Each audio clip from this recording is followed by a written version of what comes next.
Et bonjour la France, comment ça va? Bien, je suis au club là. J'ai mangé des bonbons.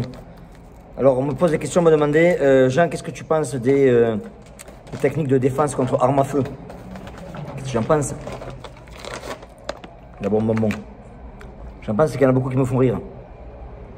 Alors, ils apprennent les techniques d'armes à feu, à se défendre contre une arme à feu. Les mecs, ils n'ont jamais tiré. Ils ne savent pas mettre une balle dans la cible. En situation de stress, c'est même pas la peine. Mais ils vont enseigner quand même à désarmer des mecs contre les armes à feu. Où il est le problème aussi? C'est qu'ils montrent les techniques. Ce qu'il faut savoir, c'est que quand tu as une arme qui est pointée sur toi, eh bien, en général, tu chimous. Tu vois, c'est pas comme dans les films. Les gens, ils comprennent pas ça. Alors, ils vont montrer une technique de défense. Comment prendre l'arme à la personne. Tu prends l'arme à la personne, tu la présentes au gars. Quel est le problème? Tu prends l'arme de la personne. Est-ce que tu as déjà tiré? Est-ce que tu t'enlèves la sécurité? Est-ce que tu sais charger? Comment on fait si l'arme n'est pas chargée? S'il n'y a pas de bastos dedans, bien que tu le charges.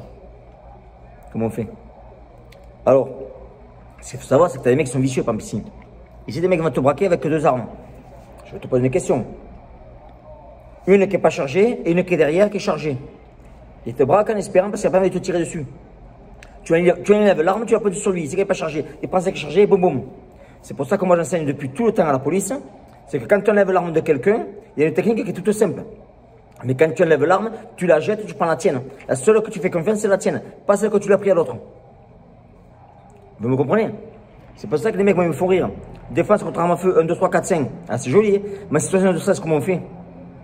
Des policiers super bien entraînés, dans un stand de tir, ils mettent tous dans la cible.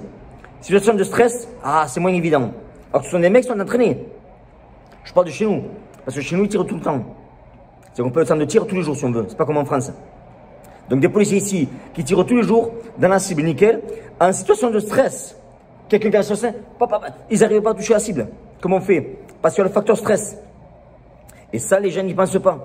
Donc, moi, ce que je conseille aux gens qui veulent apprendre la technique, à comment lever l'arme, c'est d'abord savoir utiliser une arme. C'est comme tu voles une voiture et tu ne sais pas la conduire. Comment tu fais? T'es beau là.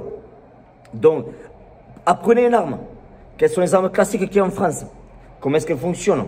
Apprenez à tirer, apprenez à la sentir. Le poids, c'est hyper important tout ça. Avant et après, vous pouvez faire vos techniques de gourou. Mais avant, il faut quand même savoir tirer. Il faut savoir tenir une arme. Parce que c'est pas pareil.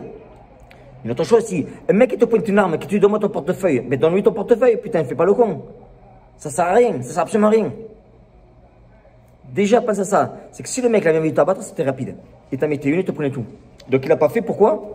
Son intention n'est pas de te tuer. Il veut te prendre des choses, donne-lui et ferme ta gueule et tu t'en vas. Ce qu'on fait de la formation C3, j'ai expliqué comment on fait pour donner des choses. Sans prendre une baston, sans prendre un coup de couteau. Donc c'est pas compliqué. Voilà ma position par rapport à ce qu'ils parlent au niveau des armes à feu, parce qu'ils me font rire les mecs. Les mecs, ils me font vraiment rire. Dernière chose, oui, mardi. Alors, parce que vous savez, on m'envoie plein de messages qu'on me demande des gens. C'est vrai que la moitié des emails que je reçois, c'est comment vivre sa vie, comment être heureux, comment être financièrement indépendant, comment trouver du travail, comment se sentir bien, etc. C'est énorme toutes les questions que je reçois. C'est pas que sur sa défense, la moitié, c'est sur ça en fait. Donc mardi, rappelez-vous, mardi 20h30 heure française. 21h30, pardon, heure française, j'offre, c'est un webinaire, c'est gratuit, c'est tout simplement. C'est un épisode de PJE que j'aurai à tout le monde. Donc je vous invite à vous présenter. Vous avez un lien encore ci-dessous là. Les places seront limitées puisque, comme on a plateforme en fait, on peut pas recevoir beaucoup de monde. Donc premier arrivé, premier servi. Donc c'est gratuit, il n'y a rien à acheter. Vous pourrez voir ça mardi à 21h30. Inscrivez-vous en dessous. Donc si vous avez des problèmes au niveau professionnel, au niveau personnel, au niveau physique, au niveau financier, etc., ça ne vous coûte rien de vous connecter et de voir. Vous savez que ma parole elle est directe et donc je ne vais pas vous vendre de la barbe à papa. Allez, je vous embrasse à tous. Ciao.